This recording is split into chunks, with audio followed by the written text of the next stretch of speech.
অলৌকিক তেঁতুল গাছ, এখানে আমি থাকি। আজ তোকে মেরেই ফেলবো।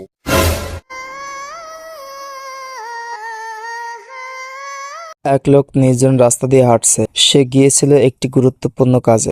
আরে, রাত তো মেলা হয়ে গেছে, তাড়াতাড়ি যাওয়া লাগবে। সবার ওই জায়গা দেরি করাই আমার ঠিক হয়নি। কাজ শেষ করে আসতে আসতে সন্ধ্যা হয়ে গেল।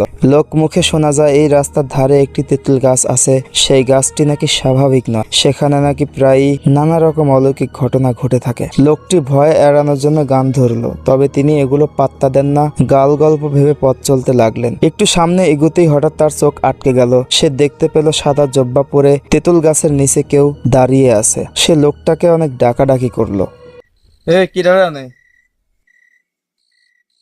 কিন্তু লোকটার কোনো সাড়া শব্দ নেই। কিরে, তোর কথা কানে যাচ্ছে না?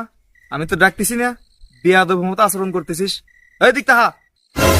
পরক্ষণে লোকটি তার দিকে ভয়ঙ্কর দৃষ্টিতে তাকালো। কি চেহারা! দেখতে ভয়ঙ্কর কালো কুচকুচে। তার চেহারা দেখে সেই লোকটি অনেক ভয় পেয়ে গেল। তারপর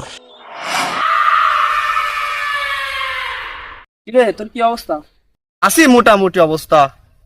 মোটামুটি আবার কি রে? তুই যে অবস্থায় থাকিস, অন্তত আলহামদুলিল্লাহ তো কওয়া লাগবে। যাই হোক, মাস্টারের ঘটনা জানিস নাকি কিছু? মাস্টার? না, মাস্টার তো কোনো ঘটনা জানি না আমি। কোন এলাকায় থাকিস? মাস্টার সেদিন টিউশনি করে আসার সময় একটু রাত হয়ে গেছিল। ওই যে অলৌকিক তেঁতুল গাছটা আছে না, ওই গাছের নিচ দিয়ে আসতেছিল। তারপরে তুই তো মাস্টারের 6-7 দিন জ্বর, মাস্টার উঠতেই পারতেছে না। তুই রাজা কি কইস না, হপ, ফালতু কথা বাদ দে। ফালতু কথা না, এটা আসলেও সত্যি। আর ওই জায়গায় আসলেও কিছু একটা আছে। তুই বিশ্বাস করিস না তো কি হয়েছে? আমরা সবাই বিশ্বাস করি। তোর যে বিশ্বাস, লেটা বিশ্বাস।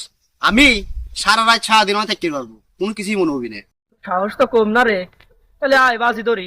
হ্যাঁ, এবার কোনো ঘটনা হইলো পাগল, চাই এইটা। ঠিক আছে, আজকে রাত্রি যাবো না, সমস্যা কি? নাকি ভয় পাওয়া ছল নাকি? ঠিক আছে, যাস, তবে সাবধান। আমরা যে বাজি ধরছি এই কথা যিনি কেউ না জানে, পরে আবার আমার সমস্যা হয়ে যাবে। ঠিক আছে, সমস্যা নাই। তাহলে তুই কাল সকালবেলা 5,000 রেডি করে রাখিস। আমি ভিডিও করে নিয়ে আসে তোর দেখা 5,000 নিয়ে চলে যাবো না। কি করিস, রাজি? ঠিক আছে, ডান। সে ছেলেটি সেদিন বাজি ধরে চলে গেল। সেই রাতেই ছেলেটি হাতের মোবাইলের টর্চ জ্বালিয়ে রওনা হলো। গন্তব্য তেঁতুল গাছ।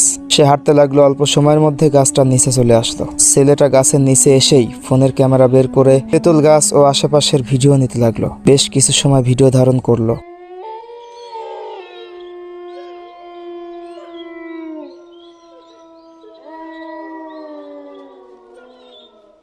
হঠাৎ তার মনে হলো আশেপাশে কিছু একটা আছে। তখনই ছেলেটা আশেপাশে তাকালো, কিন্তু কিছুই দেখতে পেল না।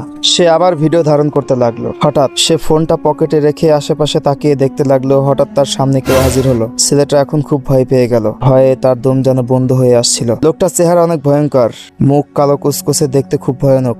তারপর যা ঘটলো। তুমি আমাকে মারছো কেন? ছেড়ে দাও আমাকে। তোর এত বড় সাহস, তোমার অস্তিত্ব অস্বীকার করিস? জানিস না এখানে কেউ আসে না? তুই আসছিস, আবার আমার ভিডিও করতেছিস। তো আছে, ভূত বলে কিছু আছে নাকি? তুমি তো মানুষ, আমার মারার চেষ্টা করতেছ। আমি মানুষ না, আর আমি তোকে কাল্পনিক ভূতও না, আমি জিন। তোরা আমার অস্তিত্ব অস্বীকার করিস, যেখানে আল্লাহ তাআলা নিজে কোরআনে বলেছে জিন আছে, আর তোরা আমার নিয়ে ফাজলামো করিস। আমরা সব জায়গায় চলাচল করতে পারি এবং আমরা তোদের মাঝে বেশি চলাচল করি, কিন্তু আমাদের কিছু সময় আছে। এটা জিনের গাছ, অলৌকিক তেঁতুল গাছ, এখানে আমি থাকি। আজ তোকে মেরেই ফেলবো।